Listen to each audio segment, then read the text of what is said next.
नमस्कार, मी पूजा तुम्हा सर्वांचं स्वागत करत आहे पूजाज कॉर्नरमध्ये. तर महाराष्ट्रात घरोघरी घटस्थापना केली जाणार आहे. प्रतिपदेपासून विजयादशमीपर्यंत देवीच्या 9 रूपांची पूजा केली जाते. तर यंदा नवरात्री, सूर्यग्रहण आणि सर्व पितरी अमावस्या झाल्यानंतर दुसऱ्या दिवशी म्हणजे 15 ऑक्टोबरपासून नवरात्र सुरू होणार आहे. तर 23 ऑक्टोबरपर्यंत नवरात्रीचा उत्सव हा चालणार आहे. तर या नवरात्रीमध्ये आपण सर्व देवी दुर्गाच्या उपासनेसोबत उपवास आणि पूजा करत असतो. तसं बघायला गेलं तर तुम्ही देवीला प्रामाणिक अंतकरणाने जो काही प्रसाद किंवा जो काही नैवेद्य दाखवाल तो देवी स्वीकारते. परंतु 9 दिवसाच्या या नवरात्रीमध्ये ज्याप्रमाणे दुर्गा देवींच्या 9 रूपांची वेगळ्या प्रकारे पूजा केली जाते, त्याचप्रमाणे नवरात्रामध्ये प्रत्येक दिवशी देवीला वेगवेगळा नैवेद्य दाखवला जातो. त्याचबरोबर घटावरती 9 दिवस वेगवेगळ्या पद्धतीच्या फुलांची, पानांची माळ सोडली जाते. नवरात्रीमध्ये 9 दिवसांचा नैवेद्य आणि त्याचबरोबर 9 माळी कोणत्या असणार आहेत हे आजच्या व्हिडिओमध्ये आपण जाणून घेणार आहोत.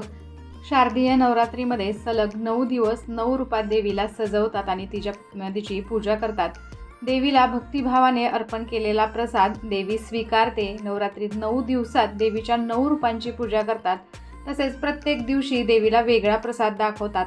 प्रसाद दाखवल्यानंतर तो पदार्थ कुटुंबातील सदस्य, नातलग, गरजू अशा अनेकांना वाटला जातो. जास्तीत जास्त लोकांना प्रसाद ग्रहण केल्याने देवीचा आशीर्वाद देखील त्यांना मिळतो.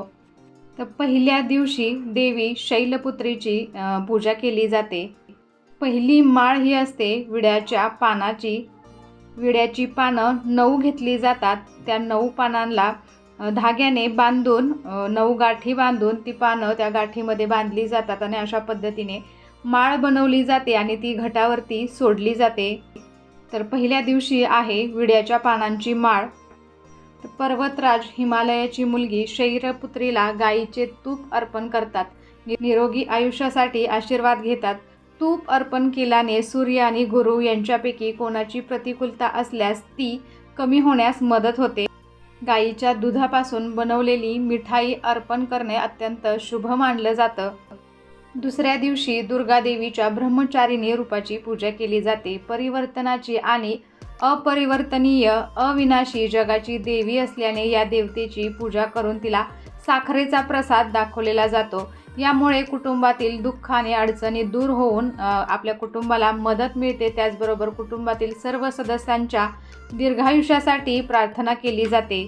दुसऱ्या दिवशीची माळ आहे अनंत, मोगरा, चमेली किंवा तगर यासारख्या पांढऱ्या फुलांची माळ घटावरती अर्पण करावी. तिसऱ्या दिवशी देवीच्या चंद्रघंटा रूपाची पूजा केली जाते. देवीच्या मुकुटात चंद्रकोरीच्या आकारात घंटाची रचना आहे. या देवीला दूध अथवा खीर किंवा दुधापासून तयार केलेल्या पदार्थांचा प्रसाद दाखवावा.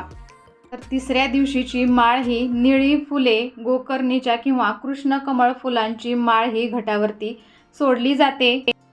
चौथ्या दिवशी देवीच्या कृष्मांडा रूपाची पूजा करतात. या देवीला मालपुवाचा प्रसाद दाखवतात. या प्रसादाच्या माध्यमातून बृहस्पती म्हणजे गुरु, सूर्य आणि शुक्र यांच्या प्रभावाचा आपल्याला लाभ मिळतो. निर्णय क्षमता आणि बौद्धिक क्षमता याच्यामुळे वाढते.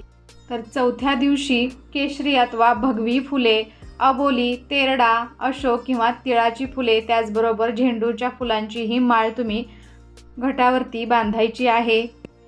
पाचव्या दिवशी देवीच्या स्कंदमाता रूपाची पूजा केली जाते. या देवीला केळीचा प्रसाद दाखवला जातो. त्यामुळे नोकरी व्यवसायातील अडचणी दूर होतात आणि आपल्या प्रगतीसाठी त्यामुळे मदत होते.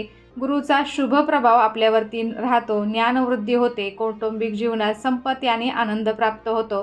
तर 5व्या दिवशीची माळ आहे बेलाच्या पानांची माळ ही 5व्या दिवशी घटावरती सोडली जाते. 6व्या दिवशी देवीच्या कात्यायनी रूपाची पूजा केली जाते. महर्षी कात्यायन यांच्याकडे कन्या म्हणून जन्म घेतल्यामुळे तिचे नाव कात्यायनी असे ठेवले गेले. या देवीला मधाचा प्रसाद दाखवतात. या प्रसादाच्या सेवनातून देवीचा आशीर्वाद आपल्याला मिळतो आणि बल वृद्धी त्यामुळे होते. अविवाहितांचे लवकर लग्न होते आणि त्यांचा संसार सुखाचा होतो असं सांगितलं जातं. तर 6व्या दिवशीची माळ आहे कर्दळीच्या फुलांची माळ ही 6व्या दिवशी घटावरती सोडावी. 7व्या दिवशी देवीच्या कालरात्री रूपाची पूजा केली जाते. देवी कालरात्री अर्धनारीश्वर शिवाच्या तांडव अवस्थेत दिसते. या देवीला गुळाचा प्रसाद दाखवलेला जातो. हा प्रसाद ग्रहण केल्याने शत्रूवरती मात करण्याची क्षमता प्राप्त होते आणि स्वसंरक्षणाचे सामर्थ्य देखील लाभते. घटावरती 7व्या दिवशी झेंडू किंवा नारंगीची फुले यांची माळ सोडली जाते. 8व्या दिवशी देवीच्या महागौरी रूपाची पूजा केली जाते. तिने तपश्चर्येने गौरवर्ण प्राप्त केला होता, तर या देवीला नारळाचा प्रसाद दाखवला जातो. त्यामुळे चंद्राचे शुभ बळ आपल्याला लाभते. तर 8व्या दिवशी घटावरती तांबडी फुले, कमळ, जास्वंद, कण्हेर किंवा गुलाबाच्या फुलांची माळ बांधली जाते. 9व्या दिवशी देवीच्या सिद्धिदात्री रूपाची पूजा केली जाते. या देवीला हरभरा खीर हा प्रसाद दाखवला जातो आणि कुमारिकांची या दिवशी पूजा केली जाते. त्यामुळे कुटुंबात सुख समृद्धी नांदते. नवग्रहांचे प्रतिकूल परिणाम दूर होण्यास मदत होते. 9व्या दिवशी कुंकुमार्चन केलं जातं. देवीला भोग दाखवल्यानंतर मंदिरात किंवा गरीब तसेच गरजू लोकांना तो प्रसाद दान करावा. नवरात्रीतील संपूर्ण 9 दिवस व्रत आचरणे अतिशय शुभ मानले जाते. मात्र काही कारणास्तव 9 दिवस व्रत करणे शक्य नसल्यास नवरात्रीतील ठराविक दिवशी व्रत करावे. त्यापैकी घटस्थापना म्हणजे पहिल्या दिवशी आणि नवरात्रीतील अष्टमीला मुख्यत्वे करून व्रत करावे असे म्हटले जाते. व्रत करण्याच्या दरम्यान ज्यांना शक्य आहे त्यांनी एकभुक्त राहून व्रत करावे. केवळ फलाहारावरती भर द्यावा. आजारी व्यक्ती किंवा ज्यांना एकभुक्त राहणे शक्य नसेल त्यांनी दिवसभरात 2 वेळा फलाहार करावा. व्रत करताना या कालावधीमध्ये पाणी पिण्यावरती अधिक भर द्यावा. त्यामुळे अशक्तपणा जाणवत नाही. तो कसा वाटला आजचा व्हिडिओ मला नक्कीच कमेंट करून सांगा आणि अशाच छान छान व्हिडिओसाठी पूजाज कॉर्नरला सबस्क्राईब करायला विसरू नका. त्याचबरोबर बेल आयकॉनही क्लिक करा जेणेकरून तुम्हाला माझे नवनवीन व्हिडिओज असेच पाहता येतील. चला तर मग भेटूया अशाच एका छानशा व्हिडिओ बरोबर. तोपर्यंत धन्यवाद. श्री स्वामी समर्थ.